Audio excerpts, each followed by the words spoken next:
तो guys jujutsu Kaisen के chapter number 258 के स्पॉयलर्स आ चुके हैं और लास्ट चैप्टर में तो यूजी बस सुकुना को पेले ही जा रहा था। लगातार उस पर ब्लैक फ्लैशेस ही बरसाए जा रहा था, जिसकी वजह से सुकुना की हालत थोड़ी टाइट भी हो गई और ऐसा लगा था इस चैप्टर में सुकुना सही से फाइट बैक भी नहीं कर पाएगा। लेकिन भाई सुकुना किंग है यार, उसने इस चैप्टर में एक्टिवेट कर दिया है अपना डोमेन एक्सपेंशन मैलोवेरेंट श्राइन और इसके बाद तो यूजी की वाट लगने वाली है।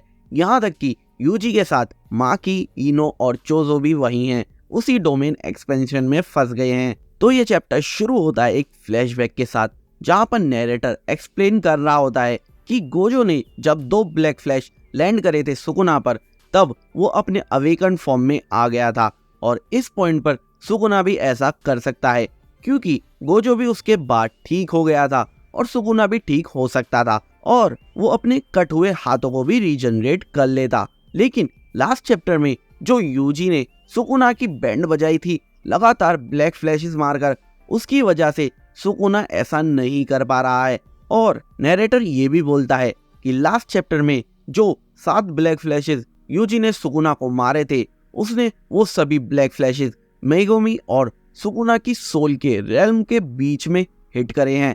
इसका मतलब ये है कि यूजी ने कोई नॉर्मल ब्लैक फ्लैशेस नहीं मारे, बल्कि सीधा उसने सुकुना की सोल को हिट करा है, यानी कि उसको सोल को हर्ट करा है, जिसकी वजह से सुकुना की कर्स एनर्जी का आउटपुट भी कम हो सकता है और वो अपना कंट्रोल मेगुमी की बॉडी पर भी लूज कर सकता है।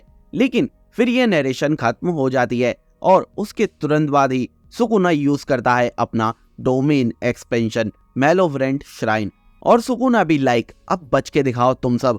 और भाई जैसे ही किंग ऑफ कर्सेस का डोमेन एक्टिवेट होता है तो उसकी डोमेन की रेंज में जो भी चीजें हैं सब कट होनी शुरू हो जाती हैं। इस बीच नैरेटर बोलता है चाहे कितनी भी अनसर्टेन एलिमेंट्स थे या चाहे सुकुना को कुछ भी बाइंडिंग वाव लगाने पड़े हों, लेकिन फिर भी सुकुना ने मैलोवेरेंट श्राइन को रेप्लिकेट कर लिया है बिना उसकी अटैक पावर और रेंज लूज करे। इसका मतलब इतना डैमेज लेने के बाद भी सुकुना का डोमेन एक्सपेंशन अच्छे से काम कर रहा है। जिसके बाद फिर से हम एक फ्लैशबैक देखते हैं जहां पर बहुत सारे सॉर्सरर हैं और हकारी कहता है कि सुकुना से लड़ने से पहले रिवर्स कर्स टेक्निक और डोमेन एक्सपेंशन से लड़ने के काउंटर मेजर सीखने बहुत ही ज्यादा इंपॉर्टेंट है, वरना तो तुम सबकी बैंड बजनी तय है। ये फ्लैशबैक मेरे ख्याल से सुकुना और गोजो की फाइट से पहले का है। लेकिन वहीं पर चोसो बोलता है अच्छा वैसे अगर रिवर्स कर्स टेक्निक की बात है तो तुम फिक्र मत करो, मैं और यूजी उससे कैसे भी निपट लेंगे। और भाई यूजी साइड में खड़ा हुआ सोच रहा है क्या निपट लेंगे, अरे लेकिन कैसे। जिसके बाद चोसो वहां पर रिवर्स कर्स टेक्निक यूजर से सवाल करता है कि वैसे रिवर्स कर्स टेक्निक यूज करके तुम अपनी बॉडी को हील तो कर लेते हो, लेकिन तुम बॉडी का लूज करा हुआ ब्लड कहाँ से लाते हो अपनी बॉडी में। और वहां हकारी और यूटा चुपचाप खड़े हुए हैं क्योंकि उनके पास इस बात का कोई भी जवाब नहीं है। मतलब यार यूटा से तो ये उम्मीद नहीं थी, लेकिन वहां पर शोको जवाब देती है मैं तो अपनी कर्स्ड एनर्जी को ही ब्लड में कन्वर्ट कर लेती हूँ। वैसे हकारी को रिवर्स कर्स टेक्निक यूज करना नहीं आता है, लेकिन जब वो अपनी डोमेन यूज करता है तब 4 मिनट 11 सेकंड के लिए उसकी body automatic reverse curse technique को यूज करती है। लेकिन यूटा कहता है भाई इनका तो मुझे पता नहीं, लेकिन मैं तो इंस्टिंक्ट के अकॉर्डिंग चलता हूँ। जिसके बाद चोसो कहता है मेरी बॉडी तो ऑलरेडी ही कर्स्ड एनर्जी को ब्लड में कन्वर्ट कर देती है, वो भी मेरी ब्लड मैनिपुलेशन कर्स टेक्निक की वजह से। और चोसो यूजी से बोलता है कि अगर वो उसके रिमेनिंग ब्रदर्स को कंज्यूम कर ले तो उसके पास भी उसी की तरह सेम पावर्स आ जाएंगी। और यहाँ पर रिमेनिंग ब्रदर्स कंज्यूम करने का मतलब है डेथ पेंटिंग वूम्स को कंज्यूम करना, और यूजी ने उन्हें कंज्यूम भी कर लिया है। उसके बाद चोजो बोलता है वैसे तो रिवर्स कर्स टेक्निक बहुत बढ़िया है, लेकिन इसको यूज करने के कुछ डाउन साइड्स भी हैं, जो कि हैं कि इसे यूज करने से बहुत ही ज्यादा कर्स्ड एनर्जी यूज होती है। वैसे दोस्तों ये प्रॉब्लम चोजो और यूजी के साथ नहीं है क्योंकि उन दोनों की बॉडी काइंड ऑफ स्पेशल है। फिर हम देखते हैं कि चोजो यूजी से बोलता है कि जब वो बॉडी स्वैपिंग ट्रेनिंग यूज करे तब यूजी किसी ऐसे बंदे के साथ पेयर हो जाए जो कि रिवर्स कर्स टेक्निक को यूज कर सकता हो। लेकिन यहाँ पर यूजी पूरा कंफ्यूज है, जैसे कि मैं और आप लोग हैं।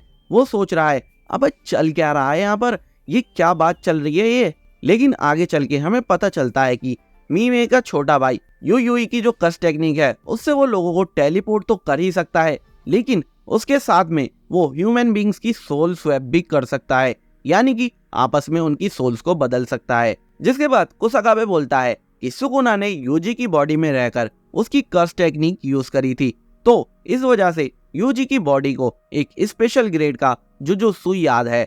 तो इसका मतलब ये है यहाँ पर ये सॉर्सर्स भी सोल स्वैप टेक्निक यूज करके यही करना चाहते हैं, जिससे यूजी की बॉडी जुजुत्सु सीखे एक स्पेशल ग्रेड का और उसे रिमेम्बर रखे, यानी कि वो यूजी की बॉडी को प्रॉपर जुजुत्सु सिखाना चाहते हैं एक स्पेशल ग्रेड का, जितना भी उन पर आता है। तो वो लोग प्लान करते हैं कि कुसाकाबे की सोल सबसे पहले यूजी की सोल से स्वैप होगी और यूजी की बॉडी को कुसाकाबे बेसिक कर्स्ट एनर्जी मैनिपुलेशन सिखाएगा और सिंपल डोमेन यूज करना भी सिखाएगा। सिंपल डोमेन बेसिकली बहुत ही काम की टेक्निक है। इसकी हेल्प से डोमेन एक्सपेंशन के अंदर उसके इफेक्ट से खुद को बचाया जा सकता है और ये यूजी के काफी काम आने वाली है। अब ये दोनों रेडी हैं सोल स्वैप करने के लिए, लेकिन यूई उससे पहले उन दोनों को एक वार्निंग दे देता है कि तुम लोग जिसके साथ भी सोल स्वैप करने वाले हो उसको सोच समझ कर चूज करना, क्योंकि उसकी एक लिमिट है 1 मंथ की और उस बीच में ये सिर्फ 2 बार ही सोल स्वैप कर सकते हैं और इसके बाद फ्लैशबैक खत्म हो जाता है। और फिर हम देखते हैं कि यूजी सुकुना की डोमेन से बचने के लिए सिंपल डोमेन यूज कर रहा है। मैंने बोला ही था सिंपल डोमेन जरूर काम आएगा यूजी के, और लो यहाँ पर ये इसे यूज भी कर रहा है।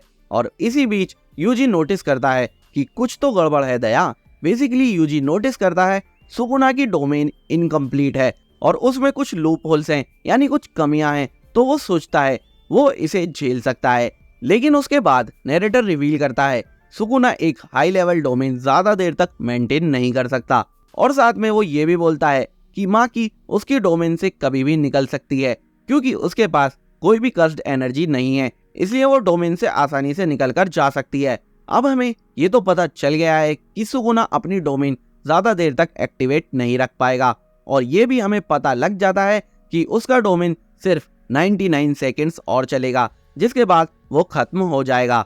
तो इसका मतलब यूजी, माकी, इनो और चोजो को सुकुना के डोमेन में अभी और 99 सेकेंड सरवाइव करना पड़ेगा, या फिर कुछ भी करके उसके डोमेन से निकलना पड़ेगा, वरना तो कोई नहीं जानता इनका क्या ही होगा। लेकिन फिर हमें पता चलता है कि यूजी का सिंपल डोमेन टूटने लगा है और उसका सिंपल डोमेन ज्यादा देर नहीं टिक पाएगा सुकुना के डोमेन के स्लैशेस के सामने। और तभी हम देखते हैं यूजी पर अच्छे खासे स्लैशेस पड़ने लग जाते हैं और यूजी का पैर कट जाता है, लिटरली वो कट जाता है। लेकिन यूजी को घंटा कोई फर्क नहीं पड़ता, उसका सिंपल डोमेन टूट गया है।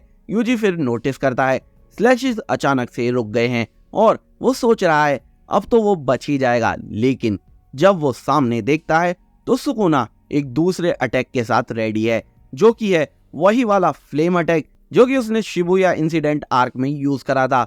Sukuna immediately brings out the flames. इसी के साथ ये चैप्टर खत्म हो जाता है और लास्ट में एडिटर का एक कमेंट है जो कि है flames of certain death closes in, यानी कि दोस्तों कोई ना कोई तो जरूर मरने वाला है।